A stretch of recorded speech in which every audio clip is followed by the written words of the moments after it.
আজকে আমরা মাধ্যমিক 2026 সালের বাংলা বিষয়ের সম্পূর্ণ উত্তর সহ একটি প্রশ্নপত্র সম্পর্কে আলোচনা করব। এই প্রশ্নপত্রের প্রশ্নোত্তরগুলো অবশ্যই তোমরা ভালোভাবে প্র্যাকটিস করো। এর মধ্যে থেকে ম্যাক্সিমাম প্রশ্ন কিন্তু তোমরা ফাইনাল পরীক্ষায় কমন পাবে।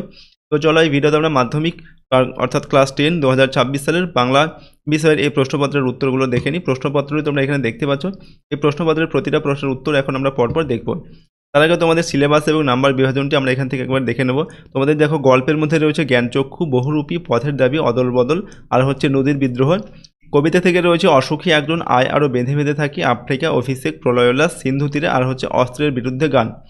প্রবন্ধ থেকে রয়েছে তোমাদের হারিয়ে যাওয়া কালিকলম আর হচ্ছে বাংলা ভাষায় বিজ্ঞান, এই দুটি প্রবন্ধ রয়েছে।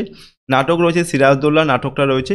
নেক্সট পূর্ণাঙ্গ সহায়ক গ্রন্থি অর্থাৎ কোনি যেটা, সেটা তোমাদের রয়েছে সিলেবাসের মধ্যে। ব্যাকরণ থেকে রয়েছে কারক ও অকারক সম্পর্ক, সমাস, বাক্য আর বাচ্য, এইগুলো।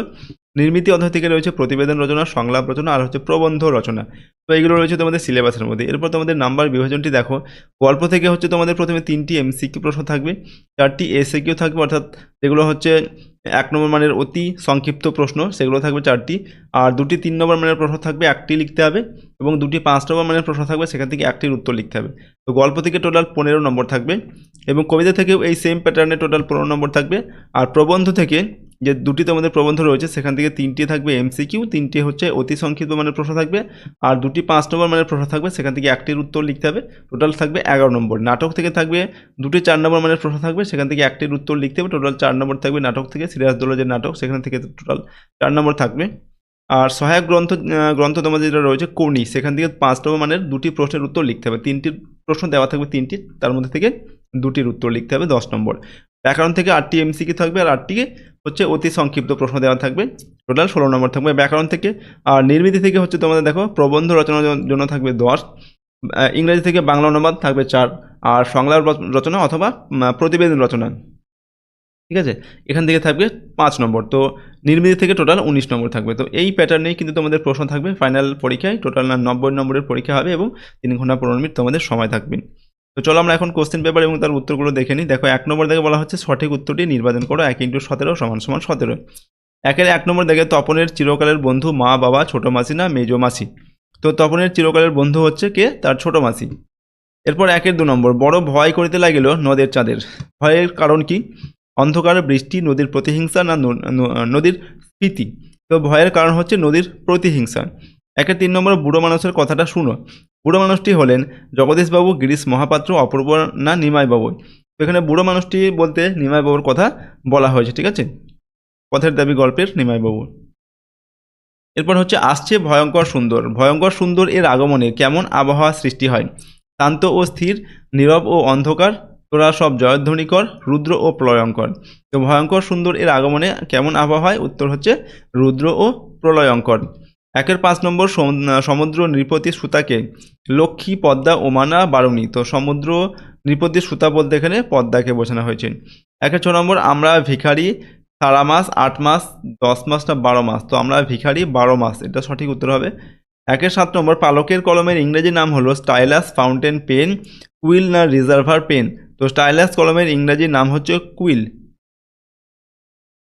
8 নম্বর রাজশেখর বসুর ছদ্মনাম ছিল শ্রীকান্ত পরশুরাম, বিভাবতী দেবী না বনফুল। তো রাজশেখর বসুর ছদ্মনাম হচ্ছে পরশুরাম।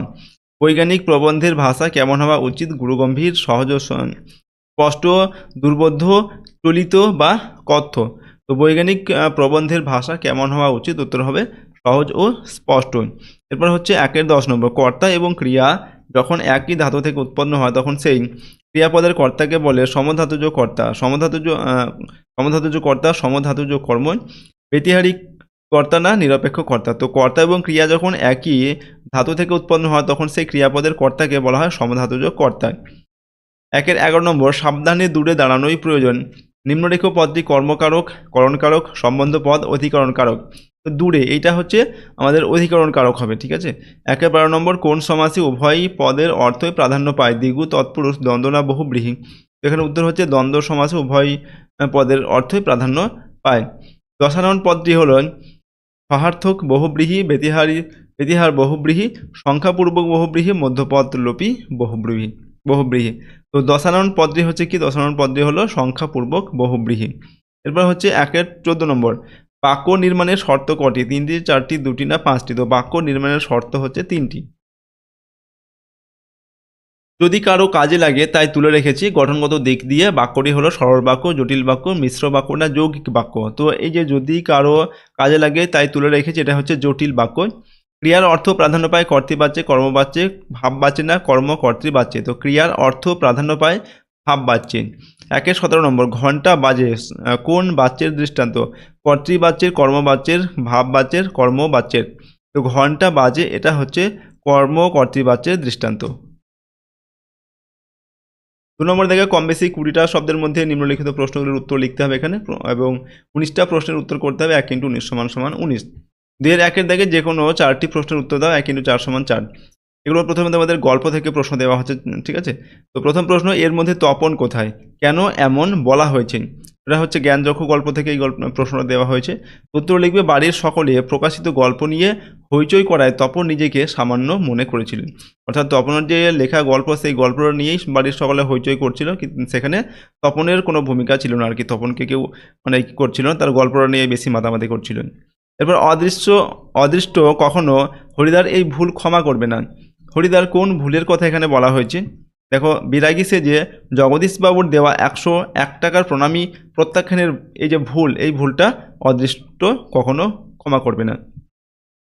এই নিয়ম রেলওয়ে কর্মচারীর জন্য। কোন নিয়ম রেলওয়ে কর্মচারীর জন্য? এখানে উত্তর হচ্ছে বিনা টিকিটে বা প্রথম শ্রেণীর কামরায় বসার নিয়মটি রেলওয়ে কর্মচারীর জন্য। পরের প্রশ্ন হচ্ছে, ওরা ভয়ে কাঠ হয়ে গেল। তারা কী কারণে ভয়ে কাঠ হয়ে গিয়েছিলেন? তো ইসাবের বাবার হাতে ধরা পড়া ও জামা বদলের কথা ফাঁস হওয়ার ভয়ে তারা ভয়ে কাঠ হয়ে গিয়েছিলেন। নদের চাঁদ সব বোঝে। নদের চাঁদ কি বোঝে? সে বোঝে যে মানুষ নদীকে শাসন করতে চায়, কিন্তু নদী তার স্বাভাবিকতা বজায় রাখে। ওকে, অর্থাৎ মানুষ নদীর গতিপথ পরিবর্তন করতে চায়, কিন্তু নদী তার নিজস্ব যে গতিপথ সেখান দিয়েই যেতে চায় আর কি। এরপর 2 নম্বর হচ্ছে, যে কোনো 4টি প্রশ্নের উত্তর করতে হবে এখান থেকে। 1 × 4 = 4। এগুলো হচ্ছে তোমাদের কবিতা থেকে দেওয়া হচ্ছে প্রশ্নগুলো। তো তারপর যুদ্ধ এলো। যুদ্ধ কেমনভাবে এলো? যুদ্ধ এসেছিল একটার পর একটা পাথরের মতো কঠিন ও অপ্রত্যাশিতভাবে। এরপর হচ্ছে, আমাদের পথ নেই আর, তাহলে আমাদের করণীয় কি? উত্তর লিখবে, সমস্ত প্রতিকূলতার মধ্যেও হাত ধরে বেঁধে বেঁধে অর্থাৎ একতাবদ্ধ হয়ে থাকতে হবে। ঠিক আছে, এটাই হচ্ছে আমাদের করণীয়। এসো যুগান্তরের কবি। কবির ভূমিকাটি কি হবে? তো কবির ভূমিকা হবে সমাজের পুরাতন জীর্ণতা মুছে দিয়ে নবীন প্রাণের বার্তা নিয়ে আসা। এ কলঙ্ক পিত ঘুচিবে জগতে, বক্তা কোন কলঙ্কের কথা বলেছেন? তো তার জীবিতকালে সহোদর বীরবাহুর মৃত্যুর কলঙ্কের কথা বলেছেন। এরপর হচ্ছে, রক্তমুছি শুধু গানের গায়ে কথাটির অর্থ কী? তো কৃষ্ণাঙ্গ মানুষের ওপর অত্যাচারের রক্ত ক্ষরণের স্মৃতি গান ও শিল্পে ধরে রাখা। ওকে, এটাই হচ্ছে এর অর্থ। 2-3 নম্বর দেখে যে কোনো 3টি প্রশ্নের উত্তর করতে হবে। 1 × 3 = 3। এতে রচনা উৎকট হয়। রচনা উৎকট হয় কিসে? উপযুক্ত বাংলা পরিভাষা না জেনে ভুল শব্দ ব্যবহারের ফলে রচনা উৎকট হয়। একটি দোষ প্রায় নজরে পড়ে। কোন দোষের কথা বলা হয়েছে? তো বিজ্ঞান লেখকদের দ্বারা ইংরেজি পরিভাষার ভুল ও অসম্পূর্ণ অনুবাদের দোষের কথা এখানে বলা হয়েছে। লেখক শ্রীপান্থ ছোটবেলায় কিসে হোম টাস্ক করতেন? তো তিনি ছোটবেলায় কলাপাতায় বা বাঁশের কঞ্চি দিয়ে হোম টাস্ক করতেন। অনেক ধরে ধরে টাইপরাইটারে লিখে গেছেন মাত্র একজন। কার কথা বলা হয়েছে? তো বিখ্যাত ভাষাবিদ ও পণ্ডিত হরপ্রসাদ শাস্ত্রীর কথা এখানে বলা হয়েছে। নেক্সট হচ্ছে 2-4 নম্বর, যে কোনো 8টি প্রশ্ন উত্তর করতে হবে। 1 × 8 = 8। এগুলো হচ্ছে ব্যাকরণ থেকে দেওয়া হচ্ছে প্রশ্নগুলো। প্রথম প্রশ্ন হচ্ছে, অকারক কাকে বলে? বাক্যের ক্রিয়াপদের সঙ্গে সরাসরি সম্পর্কহীন নামপদকে অকারক বলে। দ্বিকর্মক ক্রিয়ার উদাহরণ দাও। বাবা আমাকে একটি বই দিলেন। তো এখানে আমাকে এটা হচ্ছে গৌণ কর্মকারক, আর বই এটা হচ্ছে মুখ্য কর্মকারক। এরপর বাক্যাশ্রয়ী সমাস কাকে বলে? যখন একটি বাক্য বা বাক্যাংশ সমাসবদ্ধ হয়ে একটি পদে পরিণত হয় তখন তাকে বাক্যাশ্রয়ী সমাস বলে। কোন সমাসের ব্যাস বাক্য হয় না? নিত্য সমাসের ব্যাস বাক্য হয় না। বিভক্তি ও অনুসর্গের একটি পার্থক্য লেখো। তো বিভক্তি শব্দের সঙ্গে জুড়ে বসে, কিন্তু অনুসর্গ শব্দের পরে আলাদাভাবে বসে। এরপর দেখো, এইটুকু কাশির পরিশ্রমে সে হাঁপাইতে লাগিল। বাক্যটি কোন শ্রেণীর? সেটা হচ্ছে একটি সরল বাক্য। নির্দেশক বাক্য কাকে বলে? যে বাক্যে সাধারণভাবে কোনো নির্দেশ বা বিবৃতি দেওয়া হয় তাকে বলা হয় নির্দেশক বাক্য। একটি লুপ্ত কর্তা ভাববাচ্যের উদাহরণ দাও। তো এখানে এবারে ওঠা হোক, এখানে কর্তা হচ্ছে, এখানে কর্তা কিন্তু নেই, এখানে বলা হচ্ছে কি লুপ্ত কর্তা ভাববাচ্যের উদাহরণ দাও। তো এবারে ওঠা হোক এটা হচ্ছে একটি ভাববাচ্য এবং এখানে কিন্তু কোনো কর্তা নেই, কর্তাটি লুপ্ত আছে। তারা আর স্বপ্ন দেখতে পারলো না, ভাববাচ্যে পরিণত করো। তো তাদের দ্বারা আর স্বপ্ন দেখা হলো না, এটা হচ্ছে ভাববাচ্য। এরপর হচ্ছে কর্তৃবাচ্য থেকে কর্মবাচ্যে পরিবর্তনের অন্তত একটি পদ্ধতি উল্লেখ করেন। তো কর্তৃবাচ্যের কর্তাতে দ্বারা বা কর্তৃক অনুসর্গ যোগ করে ক্রিয়াপদটিকে কর্মের অনুসারী করা হয়। নেক্সট 3 নম্বরে দেখে প্রসঙ্গ নির্দেশ সহ কম বেশি 60টি শব্দের উত্তরগুলো লিখতে হবে। প্রশ্নের মান 3 করে, ঠিক আছে, 3 দুগুণে 6 নম্বর দেওয়া আছে। তো প্রথম প্রশ্ন 3-এর একে যে কোনো একটি প্রশ্নের উত্তর লিখতে হবে, 3 একে 3 নম্বর। পত্রিকাটি সকলের হাতে হাতে ঘোরে, কোন পত্রিকা? কেন সকলের হাতে হাতে ঘুরছিল? তো এখানে কোন পত্রিকা না, পত্রিকাটি ছিল সন্ধ্যাধারা, ঠিক আছে, সন্ধ্যাধারা পত্রিকা আর কি, এটা হলো সন্ধ্যা। এটা হচ্ছে জ্ঞানচক্ষু বই থেকে তোমাদের এই প্রশ্নটা দেওয়া হয়েছে। এরপরে যে পরের পার্টের প্রশ্ন সেটা হচ্ছে কি কেন ঘুরছিল এই পত্রিকাটা সকলের হাতে হাতে? না, তপনের মেসোমশাইয়ের সাহায্যে সন্ধ্যাতারা পত্রিকায় তপনের প্রথম লেখা গল্প ছাপা হয়েছিল। সেই গল্পটি লেখার জন্য এবং প্রথম লেখকের গল্প পাঠ করা, সেই গল্পটি দেখার জন্য এবং প্রথম লেখকের গল্প পাঠ করার জন্য বাড়ির সকলে প্রবল উৎসাহে পত্রিকাটি হাতে হাতে ঘুরিয়ে দেখছিল। এটাই হচ্ছে পত্রিকাটা যে হাতে হাতে ঘুরছিল তার কারণ। নেক্সট হচ্ছে তার লাঞ্ছনা এই কালো চামড়া নিচে কম জ্বলে না। বক্তাকে তার কোন লাঞ্ছনার কথা এখানে বলা হয়েছে? তো দেখো এখানে বক্তাকে না উদ্ধৃত বক্তার বাক্যটির বক্তা হলেন অপূর্ব, পথের দাবি গল্পের অপূর্ব এই কথাটা বলেছিল, ঠিক আছে। তার কোন লাঞ্ছনার কথা এখানে বলা হয়েছে? কোন লাঞ্ছনা না, বক্তা মূলত তার ভারতীয় বা কালো চামড়ার মানুষ হওয়ার কারণে পরাধীন ভারতে ইংরেজদের ঔদ্ধত্যপূর্ণ ব্যবহার ও দুর্ব্যবহারের অপমান ও লাঞ্ছনা সহ্য করার কথা বলেছেন। 3-এর 2 নম্বর দাগে যে কোনো একটি প্রশ্নের উত্তর এখান থেকে লিখতে হবে। প্রশ্নের মান এখানে 3 নম্বর দেওয়া আছে, 3 একে 3। তো প্রথম প্রশ্ন, সব চূর্ণ হয়ে গেল, জ্বলে গেল আগুনে, কোন কোন জিনিসের কথা এখানে বলা হয়েছে? এই পরিণতির কারণ কি? এগুলো কবিতা থেকে দেওয়া হচ্ছে এই প্রশ্নটা। তো এটা দেখো আমরা কোন কোন জিনিসের কথা বলা হয়েছে না, এখানে শান্ত হলুদ দেবতারা, হাজার বছর ধরে থাকা মন্দির এবং বারান্দার কথা বলা হয়েছে। ওকে, অসুখী একজন এই কবিতা থেকে এটা দেওয়া হচ্ছে প্রশ্নটা, ঠিক আছে। দেখো প্রথম প্রশ্ন, এরপর পরের যে পাঠ বলা হয়েছে কি না পরিণতির কারণ কি? তো পরিণতির কারণ কি না, যুদ্ধ বা ধ্বংসের উন্মাত্ততা গ্রামে আসার ফলে এই সমস্ত শান্তিময় জিনিসপত্র ধ্বংস হয়ে গিয়েছিল, যা এক লহমায় আগুনে জ্বলে শেষ হয়ে যায়। পরের প্রশ্ন হচ্ছে আসছে নবীন জীবনহারা অসুন্দরের করতে ছেদন, উদ্ধৃতিটির তাৎপর্য লেখন। তো উদ্ধৃতিটি প্রলয়োল্লাস কবিতা থেকে নেওয়া। এখানে নবীন হলো দেশের নতুন বিপ্লবী শক্তি, আর জীবনহারা অসুন্দর হলো সমাজে জমে থাকা যাবতীয় কুসংস্কার, শোষণ ও জীর্ণতা। নবীন শক্তি এই সমস্ত পুরাতন অশুভ শক্তিকে ধ্বংস করে বা ছেদন করে পৃথিবীতে নতুন ও সুন্দরের প্রতিষ্ঠা করবে, এটাই উক্তিটির মূল তাৎপর্য। 4 নম্বর থেকে কম বেশি 150 শব্দে উত্তর লিখতে হবে, এখানে যে কোনো একটি প্রশ্ন উত্তর লিখতে হবে। প্রশ্নের মান 5 নম্বর, ঠিক আছে।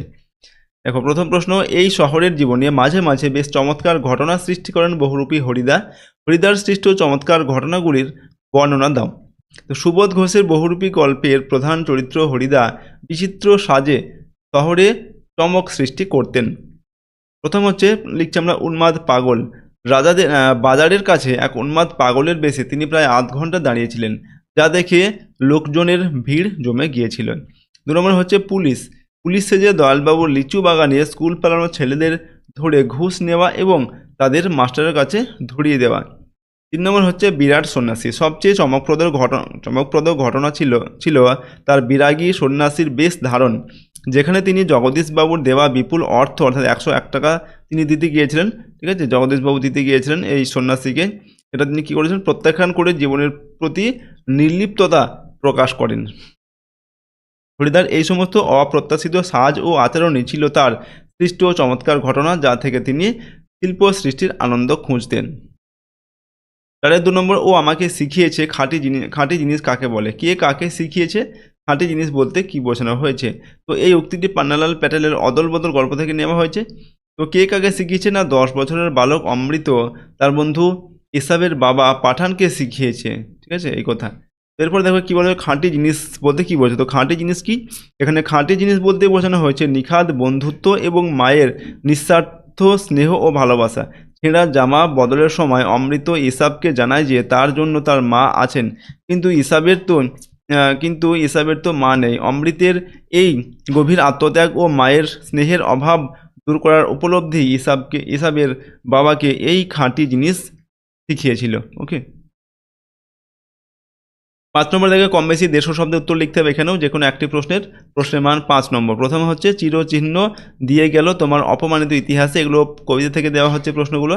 তো কাকে একথা বলা হয়েছে, কিভাবে তার অপমানিত ইতিহাসে চিরচিহ্ন মুদ্রিত হলো। তো কাকে একথা বলা হয়েছে না, কবি এই কথাটি আফ্রিকা মহাদেশকে বলেছেন। তো এরপর বলা হচ্ছে কিভাবে মুদ্রিত হলো এই ইতিহাসে এই চিরচিহ্ন।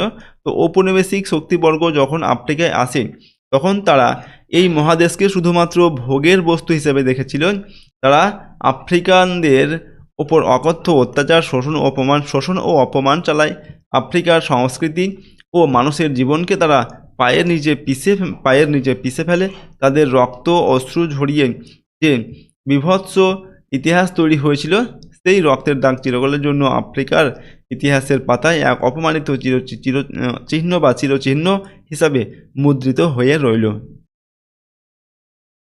5-এর 2 নম্বর, আমরাও তবে এইভাবে এই মুহূর্তে মরে যাব নাকি, এমনটা মনে হচ্ছে কেন।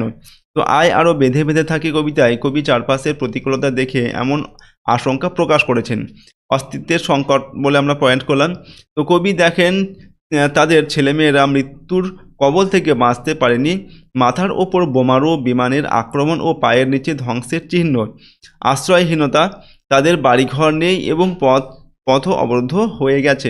এই অসহায়তায়, নিরাপত্তাহীনতা ও অস্তিত্বের সংকটের মুখে দাঁড়িয়ে কবি মনে করেছেন যখন বাঁচার আর কোনো উপায় নেই তখন একসঙ্গে সবাইকে মরে যেতে হবে। এই গভীর হতাশা থেকে এমন আশঙ্কা তৈরি হয়েছে। 6 নম্বর থেকে কম বেশি 150 শব্দের মধ্যে এখানে উত্তর লিখতে হবে। প্রশ্নের মান হচ্ছে 5 নম্বর, 5 নম্বর। ঠিক আছে, যে কোনো একটি প্রশ্নের উত্তর লিখতে হবে।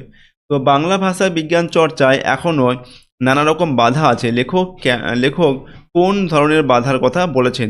তোমাদের এগুলো হচ্ছে প্রবন্ধ, যে 2টি প্রবন্ধ রয়েছে বাংলা ভাষায় বিজ্ঞান চর্চা, সেখান থেকে এই প্রশ্নটা দেওয়া হচ্ছে। তোমরা উত্তর লিখব। বাংলা ভাষায় বিজ্ঞান প্রবন্ধে লেখক রাজশেখর বসু বাংলা ভাষায় বিজ্ঞান চর্চার ক্ষেত্রে প্রধানত 2টি ধারার কথা বলেছেন। তার মধ্যে 1 নম্বর হচ্ছে পারিভাষিক শব্দের অভাব। ইংরেজি বা অন্যান্য ভাষার উন্নত বিজ্ঞান চর্চার জন্য উপযুক্ত বাংলা পারিভাষিক শব্দ এখনও পর্যাপ্ত পরিমাণে তৈরি হয়নি, ফলে বক্তব্য পরিষ্কার হয় না। 2 নম্বর হচ্ছে ভাষার ত্রুটি। বহু বৈজ্ঞানিক লেখক ইংরেজি শব্দের প্রতিশব্দ রচনা করার সময় পাঠকদের বোধগম্যতার দিকে মনোযোগ দেন না, ফলে রচনা সহজ ও সরল না হয়ে দুর্বোধ্য হয়ে ওঠে। তো এই বাধাগুলি বাংলা ভাষায় বিজ্ঞানকে জনপ্রিয় করার পথে অন্তরায়, মানে বাধা আর কি। অন্তরায় মানে বাধা। 2 নম্বর, কালি কলমের প্রতি ভালোবাসা হারিয়ে যাওয়া কালি কলম প্রবন্ধে কিভাবে ফুটে উঠেছে তা আলোচনা করুন। তো হারিয়ে যাওয়া কালি কলম প্রবন্ধে লেখক শ্রীকান্তের শৈশব, স্মৃতিচারণা ও কলম সম্পর্কিত নানা অভিজ্ঞতার মাধ্যমে কালি কলমের প্রতি গভীর ভালোবাসা প্রকাশ পেয়েছে। প্রথম হচ্ছে 1 নম্বর পয়েন্ট দিয়ে আমরা লিখছি শৈশবের স্মৃতি। লেখক ছোটবেলায় বাঁশের কঞ্চি দিয়ে কলম তৈরি করা, কলাপাতায় লেখার স্মৃতি গভীর আবেগের সঙ্গে বর্ণনা করেছেন। নেক্সট, আবেগ ও যত্ন। তিনি পুরনো কলমের সঙ্গে তার আবেগ জড়িয়ে থাকার কথা বলেছেন। একটি ফাউন্টেন পেনের নিব ভেঙে গেলেও তিনি তা যত্ন করে রেখেছিলেন। এরপর 3 নম্বর হচ্ছে শ্রদ্ধা। তিনি কলমকে শুধুমাত্র লেখার উপকরণ নয় বরং বন্ধু হিসেবে দেখেছেন। এসবের মধ্য দিয়েই কালি কলমের প্রতি তার অনুরাগ ও শ্রদ্ধা ফুটে উঠেছে।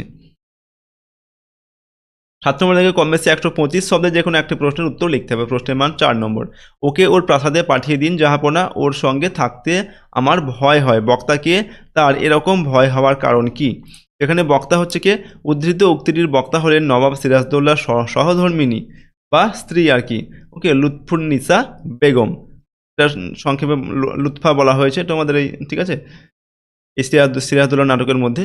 তো দেখো এরপর হচ্ছে ভয় হওয়ার কারণটা আমরা লিখছি। তো লুৎফুন্নিসা যাকে ওর বলতে চেয়েছেন তিনি হলেন নবাবের মাসি ঘসেটি বেগম।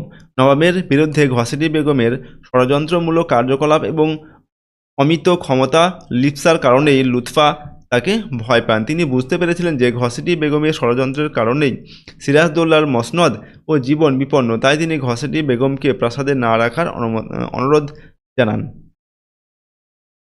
2 নম্বর সিরাজদৌল্লার নাট্যাংশ অবলম্বনে সিরাজদৌল্লার চরিত্র বৈশিষ্ট্য আলোচনা করো। তো নাট্যাংশে নবাব সিরাজদৌল্লার চরিত্রে নিম্নলিখিত বৈশিষ্ট্যগুলি লক্ষ্য করা যায়। 1 নম্বর হচ্ছে দেশপ্রেমিক। তিনি বাংলা বিহার ওড়িশাকে মায়ের মতো ভালোবাসেন এবং দেশের স্বাধীনতা রক্ষার জন্য দৃঢ় প্রতিজ্ঞ।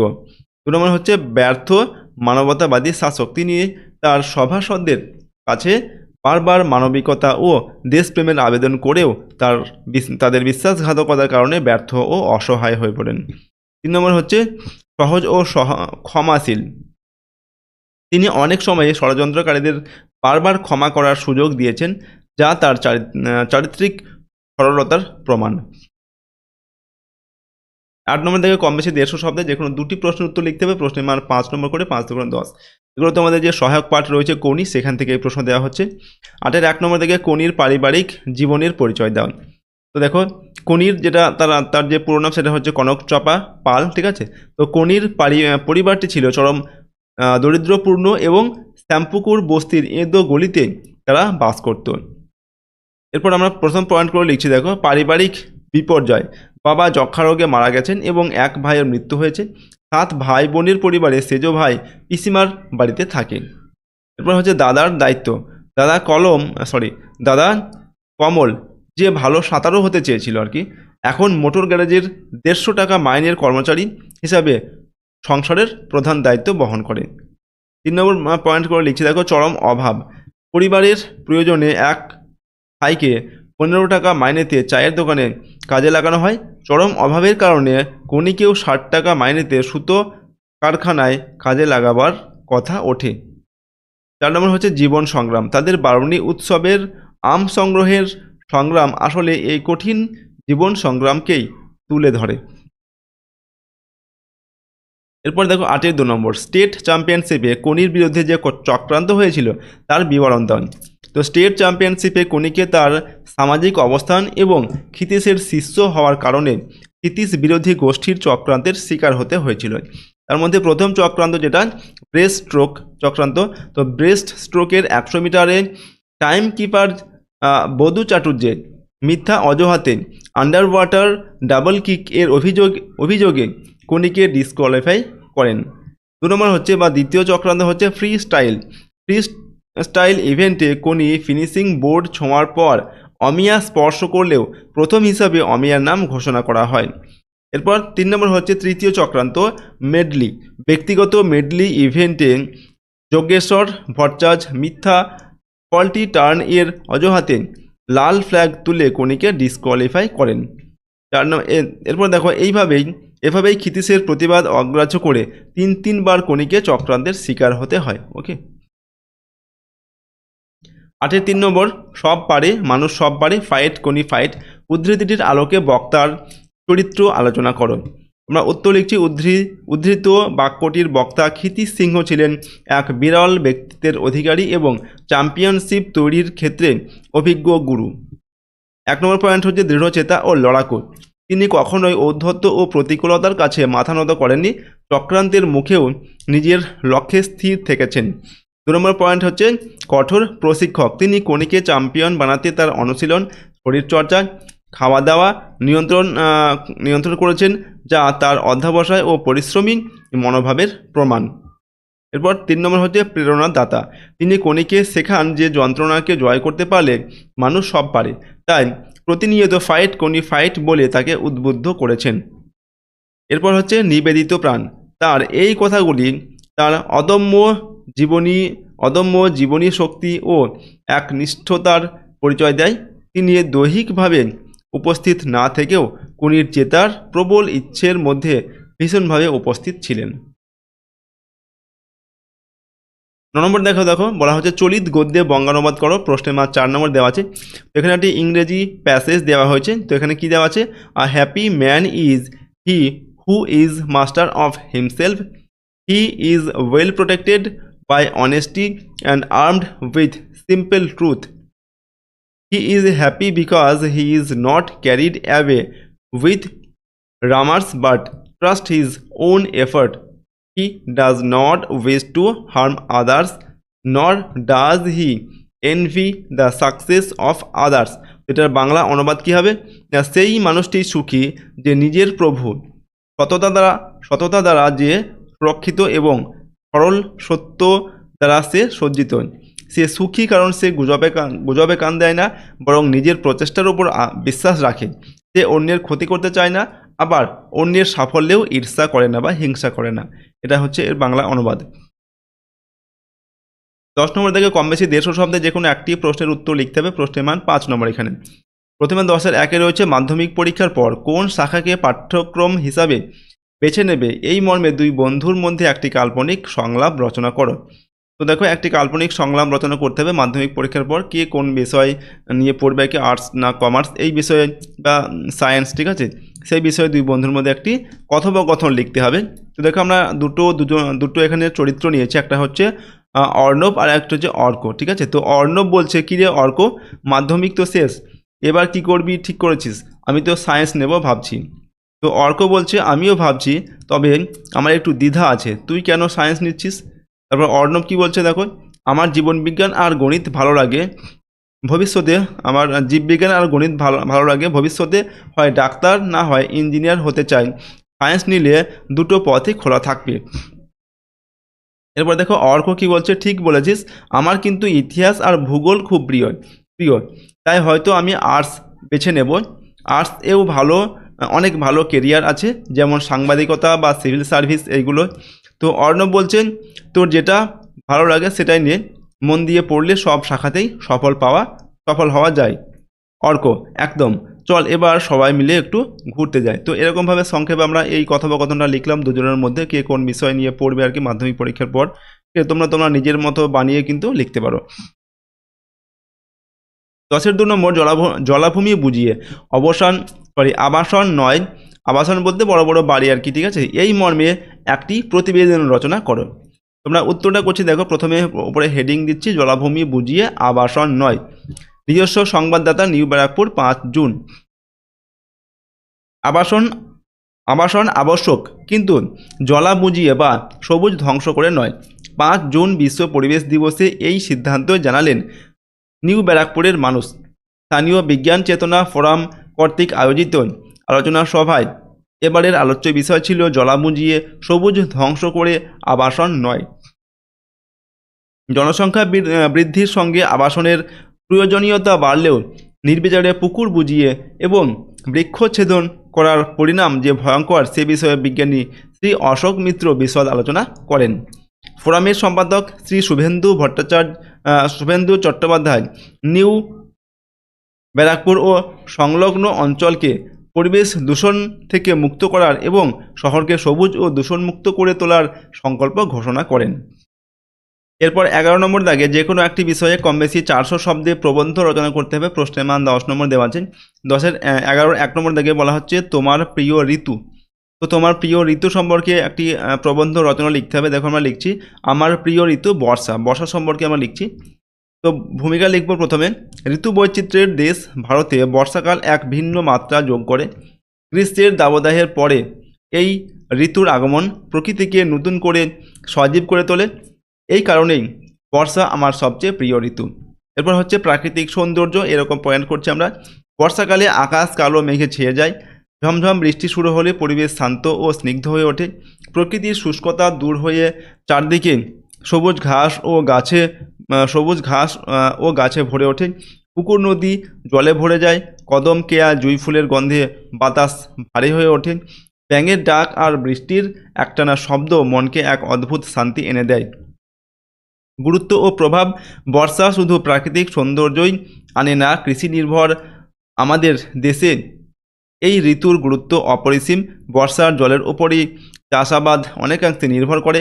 এই সময়ে ঘরে বসে খিচুড়ি বেগুন ভাজা খাওয়ার মজাই আলাদা। এরপর লিখছি উপসংহার, বৃষ্টি কখনো কখনো জনজীবনে কষ্ট আনলেও বর্ষার স্নিগ্ধতা, সজীবতা এবং বাংলার প্রকৃতির উপর এর গভীর প্রভাবের কারণেই এই ঋতু আমার কাছে বিশেষ প্রিয়। তো হচ্ছে 11 নম্বরে দেখে এখানে দেওয়া হচ্ছে পরিবেশ দূষণ ও তার প্রতিকার সম্পর্কে আমাদের রচনা লিখতে হবে। তো প্রথমে লিখছি ভূমিকা। পরিবেশ দূষণ বর্তমান বিশ্বের এক ভয়াবহ সমস্যা।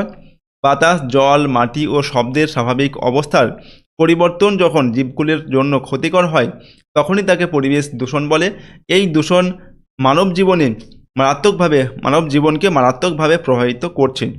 এরপর দূষণের কারণ ও প্রকারভেদ।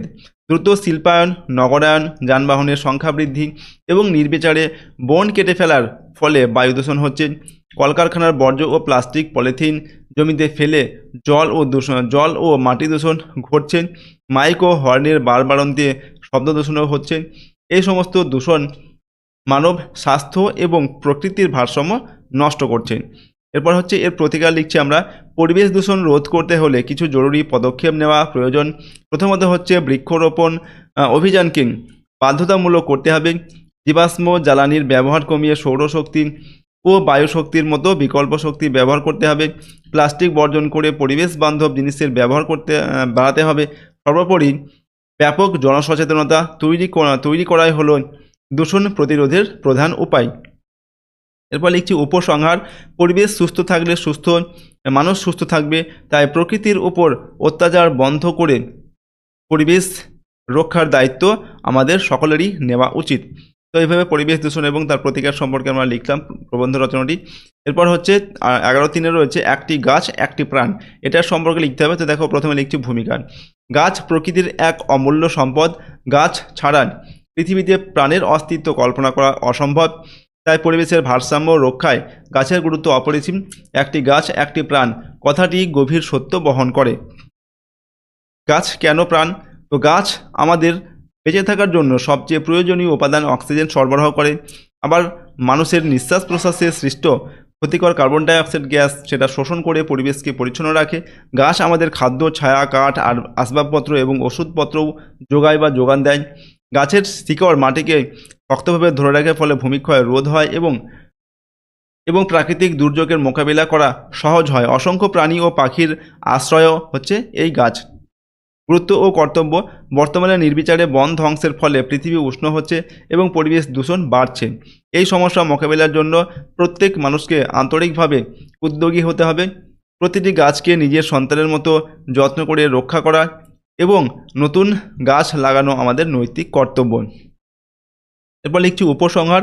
আমাদের নিজেদের ও ভবিষ্যৎ প্রজন্মের জীবন সুরক্ষিত করতে হলে একটি গাছ একটি প্রাণ এই মন্ত্রকে হৃদয়ে ধারণ করে সবুজায়নে ব্রতী হতে হবে। এভাবে আমরা লিখলাম একটি গাছ একটি প্রাণ এটার সম্পর্কে। নেক্সট হচ্ছে 11.4 নম্বরে এটা রয়েছে দৈনন্দিন জীবনে বিজ্ঞান ও কুসংস্কার। তো প্রথমে লিখব ভূমিকায়। বিজ্ঞান মানব সভ্যতার ইতিহাসে এক যুগান্তকারী পরিবর্তন এনেছে। বিজ্ঞান আমাদের জীবনকে সহজ, গতিশীল এবং আরামদায়ক করে তুলেছে। কিন্তু দুঃখের বিষয়, বিজ্ঞানের এই উন্নতির যুগেও সমাজে কুসংস্কারের অন্ধকার রয়ে গেছে। দেখো, দৈনন্দিন জীবনে বিজ্ঞান আমাদের যোগাযোগ ব্যবস্থাকে আমূল বদলে দিয়েছে। যেমন মোবাইল, ইন্টারনেট এইগুলো।